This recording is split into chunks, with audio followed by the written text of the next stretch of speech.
How to fix Facebook's 6-digit code not received in less than 1 minute. Hello guys, so all what you have to do to fix this problem is very easy and simple, so please keep watching until the end. First thing you have to do is don't open Facebook.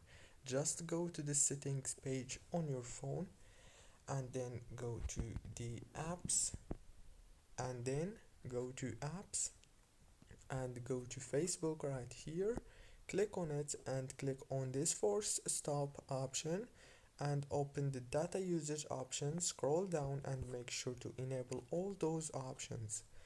Go back, click on the storage, click here on the clear data, go back again, and now all what you have to do is restart your phone and reopen Facebook, and don't forget to like, subscribe, and thank you so much for watching. See you later.